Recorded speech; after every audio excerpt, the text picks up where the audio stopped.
Hello दोस्तों, good morning, नमः संस्कृताय। आप सभी का यमएस क्लासेस 1 में दोस्तों स्वागत है। आज हम जो पढ़ने के लिए उपस्थित हुए हैं दोस्तों, बुद्ध चरितम का 7वां और 8वां श्लोक। किस सर का दोस्तों? तो तृतीय सर का है। और जो तृतीय सर का नाम है संवेगोत्पत्ति, जिसमें बुद्ध महात्मा बुद्ध को जो है बुद्ध भगवान है, उनको संवेग की उत्पत्ति हुई थी। ठीक है दोस्तों, तो इससे पहले हम जो है 6 श्लोकों को पढ़ चुके हैं 3 क्लासों में। दो श्लोक को हम लेकर दोस्तों उपस्थित हो रहे हैं। तो 3 क्लासों में हम 6 श्लोकों को पढ़ चुके हैं। कुल श्लोक हमको पढ़ना है 1 से 10 तक। कितना पढ़ना है दोस्तों? 1 से 10 श्लोक को पढ़ना है। तृतीय सर का, किस सर का? तृतीय सर का है। यह जो है हमारे झारखंड पीजीटी के सिलेबस में शामिल है। ठीक है दोस्तों, तो आइए हम पढ़ना स्टार्ट करते हैं 7वां श्लोक। इससे पहले जो श्लोक पढ़ चुके हैं दोस्तों, उसमें जो राजा शुद्धोधन है, उन्होंने जाने की आज्ञा दे दी। अपने पुत्र सिद्धार्थ को जाने की आज्ञा दे दी।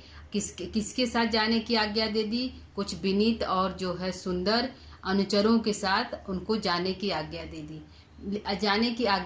ठीक है दोस्तों, तो इसमें जो है 7वें श्लोक में यह है कि राजा शुद्धोधन जाने से पहले कुछ कार्य करते, जैसे जाने से पहले वो राजा जो है सिद्धार्थ को निहारते हैं, मतलब उनको लंबे समय तक देखते हैं, उनके माथा को चूमते हैं। उसके पश्चात वो जाने की आज्ञा तो दे देते हैं, लेकिन मन से नहीं देते हैं। वह मन से उनको जाने की आज्ञा नहीं देते हैं। ठीक है, तो आइए इस श्लोक में पढ़ते हैं 7वें श्लोक में कि राजा जो है शुद्धोधन जो है उनको सिद्धार्थ को आज्ञा किस प्रकार देते हैं। ठीक है, तो आइए स्टार्ट करते हैं 7वां श्लोक। 7वां श्लोक पर अथो नरेंद्र सुतमागताश्रु शिरश्चु पाघ्राय चिरम निरीक्षय गच्छति चाज्ञापयति स्म वाचा स्नेहान्य चैनम मनसा मुमोच। क्या है? मनसा मुमोच। मन से वह जाने की आज्ञा नहीं दे पाते हैं। मनसा चैनम मनसा, वह मन से जाने की आज्ञा नहीं दे पाते हैं। अथो नरेंद्र, इसके पश्चात राजा जो है राजा शुद्धोधन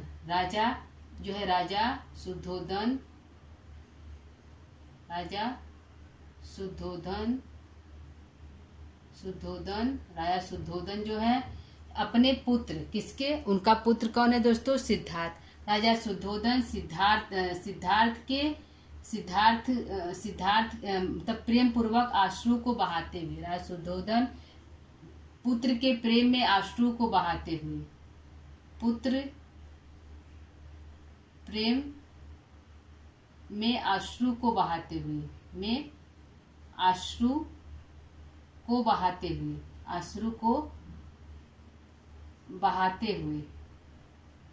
को प्रेम में अश्रु को बहाते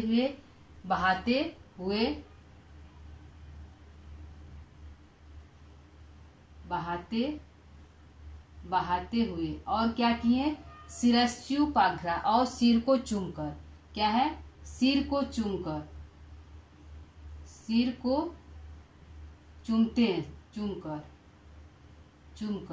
प्रेम पूर्वक अश्रु को बहाते हैं। राजा जाने की आज्ञा तो दे देते हैं, लेकिन अपने पुत्र के प्रेम में आंसू को बहाते हैं। सिर को चूमकर, सिद्धार्थ के सिर को चूमकर, चिरम निरीक्षण, लंबे समय तक मतलब कुछ देरी तक, लंबे समय, निरीक्षण माने देखते रहे, लंबे समय तक लंबे समय तक देखते हुए। किसको देखते हुए? सिद्धार्थ को। जो है राजा नरेंद्र जो है शुद्धोधन जो है आज्ञा दे दी, लेकिन पुत्र के प्रेम में आंसू को बहाते हुए सिद्धार्थ के सिर को चूमकर चिरम निरीक्षय लंबे समय तक देखते हुए सिद्धार्थ को वह निहारते रहे। कुछ समय तक जो है दोस्तों सिद्धार्थ को निहारते रहे, तब जाने की आज्ञा दी। गच्छति चा आज्ञापयति, जाने की आज्ञा दी।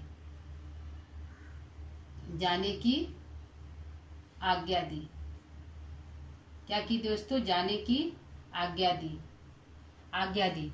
तो आज्ञा दी कैसे दी? स्मः वाचा स्नेहान, स्नेह के कारण मन से, वचन से आज्ञा दी। बस मुंह से बस आज्ञा दी, लेकिन न मन सा मुमोच, लेकिन मन से आज्ञा नहीं दी। मुंह से तो आज्ञा दे दी, मुंह से मतलब वचन से आज्ञा दे दिया, जाने की आज्ञा दी, वचन से मतलब वचन से जाने की आज्ञा दी, जाने की आज्ञा दी। स्नेहान स्नेह के कारण, किसके कारण? वह जाने की आज्ञा तो दी लेकिन वचन से जाने की आज्ञा दी स्नेह के कारण, यानी कि आज्ञा दी स्नेह के कारण, स्नेह के कारण। प्रेम के कारण वह जाने की तो आज्ञा दे देते हैं, वचन से जाने की आज्ञा देते हैं स्नेह के कारण, लेकिन न चैनम मनसा मुमो, लेकिन मन से वह आज्ञा नहीं दे पाते, उनको मन में चैन नहीं आता, मन से आज्ञा नहीं देते हैं, मन से जाने की आज्ञा नहीं देते हैं, मन से जाने की आज्ञा नहीं देते हैं, आज्ञा जाने की आज्ञा नहीं देते हैं। ठीक है दोस्तों, यह है जो है अथो राजा शुद्धोधन जो है पुत्र प्रेम के कारण, सिद्धार्थ के पुत्र प्रेम के कारण, सिद्धार्थ के प्रेम में आश्रु बहाते हैं, प्रेम पूर्वक प्रेम से आश्रु को बहाते हुए सिद्धार्थ के सिर को चूमकर लंबे समय तक उनको देखते हुए जाने की आज्ञा दे दी, वचन से जाने की आज्ञा दी। किससे दी? वचन से जाने की आज्ञा दी स्नेह के कारण। किसके कारण? स्नेह के कारण, स्नेह के कारण वचन से तो जाने की आज्ञा दे दी, स्नेह के कारण, स्नेह के कारण वचन से जाने की आज्ञा दे दी, लेकिन मन से जाने की आज्ञा नहीं दी, मन से वह नहीं कह पाए कि सिद्धार्थ तुम जाओ, किंतु प्रेम बस उनको मन से नहीं छोड़ा, प्रेम के कारण जो है उनको जो है मन से जाने की आज्ञा नहीं दी। राजा शुद्धोधन, कौन? राजा शुद्धोधन जो चैनम मनसा मुमो, उनके मन में चैन नहीं था, मन से वह जाने की आज्ञा, मन से जाने की आज्ञा नहीं दी, नहीं देते हैं,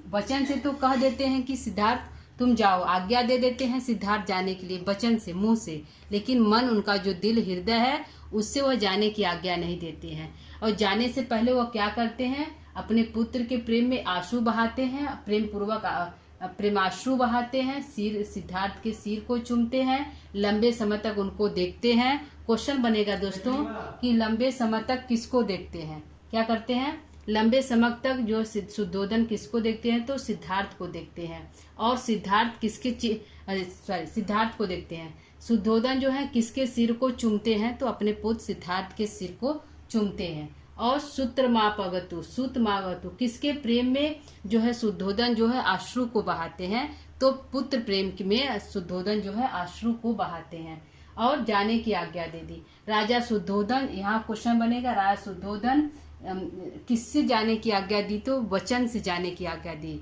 बोलकर जाने की आज्ञा दी, लेकिन मन से जाने की आज्ञा नहीं दी। ठीक है, अर्थ को एक बार फिर देख लेते हैं दोस्तों। अथो नरेंद्र, राजा शुद्धोधन सूत मागताश्रु, पुत्र के प्रेम के कारण अश्रु को बहाते हुए शिरस्युपाघ्राय, सिर को चूमते हुए, सिद्धार्थ के सिर को चूमते हुए, चीरम निरीक्षयम, चीर काल तक सिद्धार्थ को देखते हुए, कुछ समय तक सिद्धार्थ को देखें, उसके पश्चात जाने की आज्ञा दी। इस्मः वाचा स्नेहान, प्रेम के कारण वचन से जाने की आज्ञा दी, लेकिन स्नेहान चयनम, लेकिन स्नेह के कारण उनके मन में जो है मन से वह जाने की आज्ञा नहीं दी। ठीक है, यह अर्थ हो गया दोस्तों। आइए हम अगला 8वां श्लोक को देखते हैं। 8वां श्लोक हमारा क्या है दोस्तों? 8वां है ततः सह जाम्बून, ततः स जाम्बू दभांड वृद्धि युक्तम चतुर्भी निभृतई तुरंगई अक्ली वविध्यक्षु चिर रश्मिधारम हिरणमयम स्नेयंदन मारुरोह।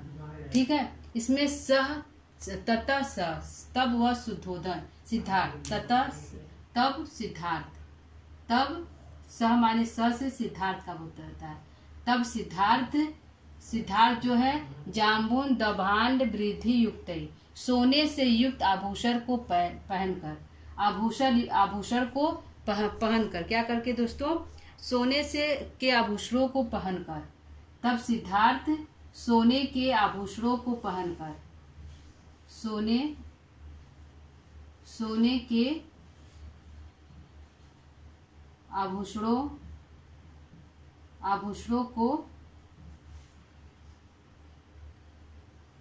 आभूषणों को पहनकर, क्या करते हैं? सोने के आभूषणों को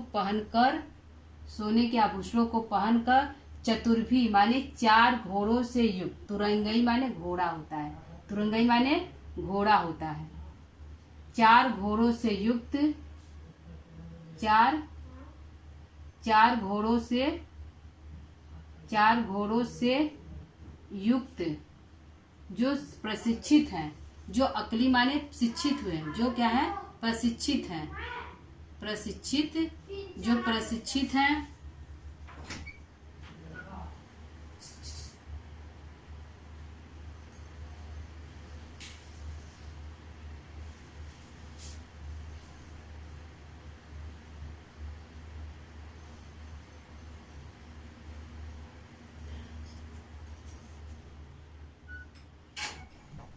चलिए दोस्तों फिर से हम इसको देखते हैं। सह ततः स तब क्या है, ततः स तब वह सिद्धार्थ जाम्बून दभांड वृद्धि युक्त है, सोने के आभूषण को पहनकर, चतुर्भी निर्भीतई तुरंगई, 4 घोड़ों से युक्त जो रथ है, जो प्रशिक्षित है, ऐसे जो प्रशिक्षित है, हिरणमयी सोने के समान रथ पर सवार होकर, प्रशिक्षित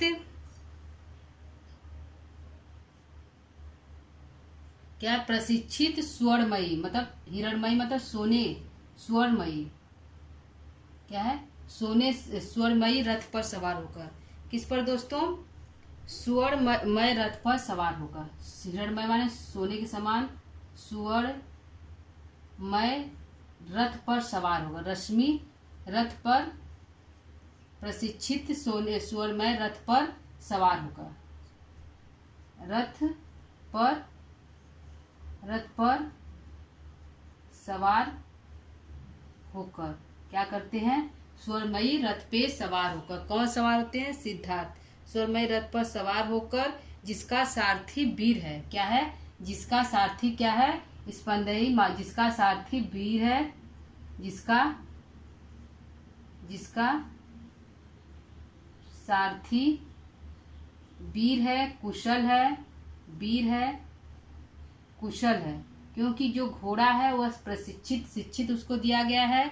4 घोड़े उस रथ में लगे हुए हैं, तो 4 घोड़ों से युक्त स्वर्णमयी रथ पर सवार होकर, जिसका जो सारथी है वीर है, कुशल है और प्रशिक्षित है, क्या है, वीर कुशल से युक्त है, अनुरक्त है, वीर कुशल से अनुरक्त है, से युक्त है, वीर कुशल से युक्त है, ऐसे रथ पर जो है सिद्धार्थ जो है सवार होकर जाते हैं। कैसे रथ पर सवार होकर जाते हैं, 4 घोड़ों से युक्त, जो स्वर्णमय रथ के समान है, सोने के समान रथ वाले घोड़ों रथ पर सवार होकर, जिसका सारथी वीर और कुशल है, ऐसे रथ पर सवार होकर सिद्धार्थ जो है सोने के आभूषण को पहनकर ऐसे रथ पर सवार होकर जाते हैं। कैसे रथ पर, सोने से युक्त रथ पर सवार होकर जाते हैं। उसमें कितने घोड़े हैं, 4 घोड़ों से युक्त रथ है। रथ जो है कैसा है, 4 घोड़ों से युक्त रथ है और स्वर्णमय रथ पर सोने के समान रथ है, मानो सोने के समान किरणों से मानो प्रकाशमान है। ऐसे रथ पर रश्मिधार मानो उसमें प्रकाश निकल रहा है, प्रकाश की धारा उसमें बढ़ रही है। ऐसे रथ पर सवार होकर जो है सिद्धार्थ जाते हैं। और रथ को चलाने वाला कैसा है, तो वीर है, साहसी है और कुशल है। और घोड़ा कैसा है, चतुर्भी तुरंगई, जो घोड़ा है 4 घोड़े सवार हैं, लेकिन सारे घोड़े जो है प्रशिक्षित हैं, चारों घोड़ों को शिक्षित किया गया है। ऐसे रथ पर कौन सवार होते हैं, सिद्धार्थ जो है सवार होते हैं। ठीक है, अर्थ को फिर से देखते हैं दोस्तों। ततः स तब वह सिद्धार्थ जाम्बून दभान सोने के आभूषणों को पहनकर 4 घोड़ों से युक्त स्वर्णमय रथों पर सवार होकर, जो 4 घोड़े हैं वो प्रशिक्षित हैं, ऐसे 4 घोड़ों से युक्त प्रशिक्षित घोड़ों से युक्त स्वर्णमय रथ पर सवार होकर, जिसका सारथी वीर और कुशल है, ऐसे रथ पर सवार होकर सिद्धार्थ जाते हैं। कहाँ जाते हैं, वन को देखने जाते हैं। जिस वन को उनको देखने की इच्छा है उस वन में जाते हैं। ठीक है दोस्तों, ये हमारा अर्थ हो गया। इसका देखते हैं प्रश्न हमारा कहाँ कहाँ बन रहा है दोस्तों। तो प्रश्न हमारा है यहाँ बनेगा, प्रश्न हमारा बनेगा कि राजा सिद्धार्थ जो है किसके सिर को चूमते हैं, तो राजा शुद्धोधन किसके सिर को चूमते हैं? तो अपने पुत्र सिद्धार्थ के सिर को चूमते हैं। दूसरा क्वेश्चन है, लंबे समय तक शुद्धोधन किसको देखते रहे? तो अपने पुत्र सिद्धार्थ को देखते रहे, निहारते रहे। शुद्धोधन जो है सिद्धार्थ को कैसे जाने की आज्ञा दी? वचन से जाने की आज्ञा दी। ठीक है। और यहाँ देखते हैं हम, सिद्धार्थ जो है रथ पर किस प्रकार सवार होते हैं? तो आभूषण युक्त आभूषणों को पहनकर सवार होते हैं। सिद्धार्थ जो है रथ पर किस प्रकार रथ पर चढ़ते हैं? तो आभूषणों से युक्त आभूषणों को पहनकर तैयार होकर उस पर चढ़ते हैं। जो रथ है वह कैसा है? तो रथ जो है 4 घोड़ों से युक्त है, प्रशिक्षित है और स्वरमय सोने के समान रथ है। रथ कैसा है दोस्तों? जो इस पर सिद्धार्थ जाते हैं तो रथ जो है 4 घोड़ों से युक्त है, स्वरमय है, सोने के समान है, जिसमें मानो इसमें किरणें लिखली, ऐसे रथ पर सिद्धार्थ सवार होते हैं। जो उसका सारथी है, सिद्धार्थ जिस रथ पर सिद्धार्थ जाते हैं तो उसका सारथी कैसा है दोस्तों? तो कुशल है, वीर है और कुशल से युक्त है। क्या है वह? जो सारथी है वीर है और कुशल है। ठीक है दोस्तों, ऐसा प्रश्न हमारा बनेगा इस श्लोकों से। ठीक है। तो दोस्तों आज की क्लास को यहीं पर हम समाप्त करते हैं दोस्तों। ठीक है। अगला हम टॉपिक लेकर कल फिर से उपस्थित होंगे। तब तक के लिए दोस्तों क्लास को एक विराम देते हैं दोस्तों। फिर कल मिलेंगे, तब तक के लिए नमः संस्कृता।